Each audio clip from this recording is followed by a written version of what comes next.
Alexander Sacha Distel was born on January 29, 1933 at 6:10 a.m. in the American hospital in Neuilly-sur-Seine, the only child of a marriage that should never have happened and a love that should never have ended.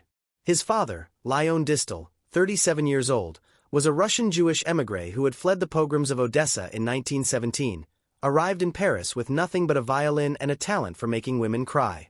He opened a garage on the Avenue de la Grande Armée, invented the Distel starter that made cars start in winter, and became rich enough to buy a Rolls-Royce and a villa in La Vézinette. His mother, André Ventura, 22, was the daughter of a Sephardic family from Salonika who had made a fortune in shipping and lost it all in the crash of 1929. She was dark, tiny, with a laugh like breaking crystal and a temper that could strip paint. They met at a charity ball in 1930.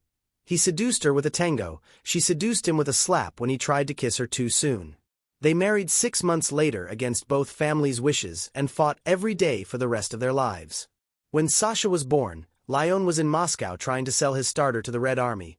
André was alone, screaming in French and Ladino while the nurses tried to understand why she kept shouting, "Un varon, por Dios, un varon."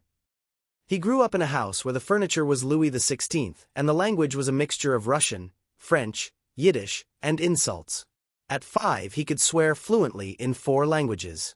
At 6 he discovered his uncle Ray Ventura's orchestra rehearsing in the living room.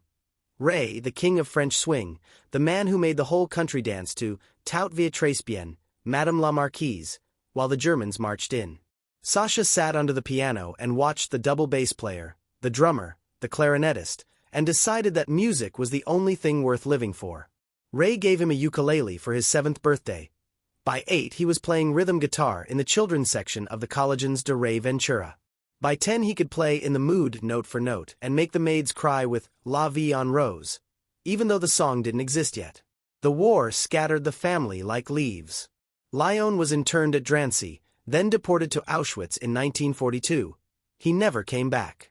André fled south with Sacha and took refuge in Monaco under false papers. Sacha, 11 years old, blonde, blue-eyed, looking like a little Aryan prince, spent the war playing boogie-woogie in hotel bars for German officers who tipped him in chocolate and cigarettes. He learned early that charm was a weapon and that a smile could save your life. When the Americans liberated the Riviera in August 1944, he was playing Don't Fence Me In for a group of GIs who carried him on their shoulders through the streets of Nice.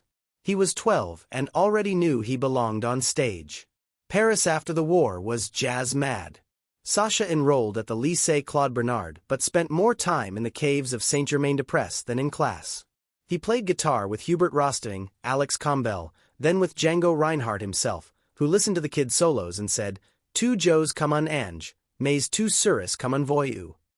At 16 he was the youngest member of the Hot Club de France.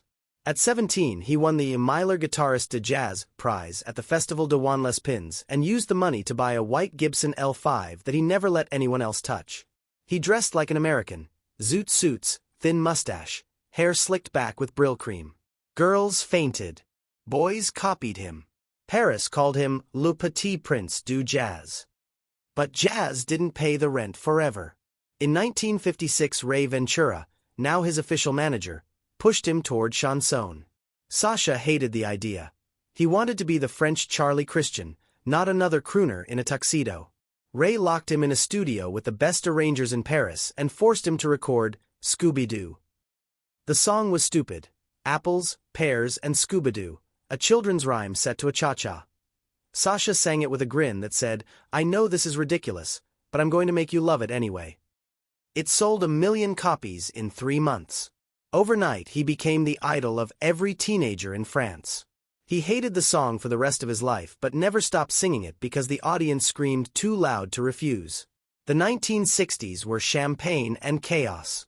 He bought an apartment on the Avenue Foch, a Ferrari 250 GT, and a yacht he moored in Saint-Tropez next to Brigitte Bardot's. He sang on every television show, filled the Olympia twice, toured Japan, Canada, South America.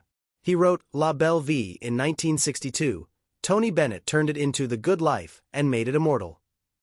He wrote Ma Première Guitare for Françoise Hardy. He recorded duets with Dionne Warwick, Petula Clark, even Dizzy Gillespie. He slept with half the women in Paris and a few of the men, though he never admitted the latter. He was friends with Sinatra, who called him the Frenchman, with Belmondo, who taught him to gamble, with Gainsbourg, who taught him to drink. He lost fortunes at baccarat, won them back on stage, and never learned the difference between love and desire. He married Francine Brode in 1963, a skier who had won bronze at the 1956 Olympics. She was tall, blonde, calm, the opposite of everything he was. They had 2 sons, Laurent in 1964, Julien in 1967. Sacha adored them but was rarely home. He bought a villa in Le Plan de la Tour, filled it with guitars and animals, and promised Francine he would slow down. He never did. The 1970s brought television. He hosted Sacha Show on TF1, the most popular variety program in France. He wore white suits, smiled with all 32 teeth, and introduced the country to ABBA, to Julio Iglesias, to the Jackson 5. He fell off the stage in 1972 during a live broadcast, broke his wrist, and finished the show with his arm in a sling while the audience laughed and cried at the same time. He survived a terrible car crash in 1985 on the Autoroute du Sud. The car rolled 6 times, he was ejected, landed in a field, and walked away with only a scar on his forehead that he wore like a badge for the rest of his life. He kept recording, kept touring, kept smiling even when the voice began to thin and the hair began to fall. In 1997 he recorded a final album, Tout ce qu'on aime, with arrangements by his son Laurent. In 2001 he celebrated 50 years of career at the Olympia. The audience gave him a standing ovation that lasted 12 minutes. He cried on stage for the only time in public. Cancer came quickly. In the spring of 2004 he began to cough blood. The diagnosis was lung and liver. He refused chemotherapy because he didn't want to lose his hair or his voice. He spent the summer at Le Plan de la Tour surrounded by his family, his guitars, his dogs.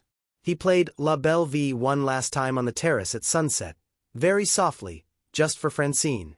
On July 22, 2004, his 71st birthday, he died in his sleep at 4:30 a.m. Francine found him with the same smile he had worn since he was 12 years old playing under the piano for Ray Ventura. France stopped for a moment. The funeral was held at the synagogue on the Rue de la Victoire. The president sent flowers. Johnny Hallyday carried the coffin. He was buried in the little cemetery of Le Plan de la Tour under a stone that simply says Sacha Distel 1933 to 2004, and beneath it, in smaller letters, I la fête swinger la France. He left more than 400 songs, 50 years of television, 2 sons who became musicians, a wife who still keeps his white Gibson in a glass case, and the memory of a man who could make an entire nation smile with a single chord and a wink. Somewhere, in the smoke of an old jazz club that no longer exists, you can still hear the soft strum of a guitar and a voice that says, in that perfect mixture of French and swing, Tout va très bien, Madame la Marquise. And for one moment the world really is all right.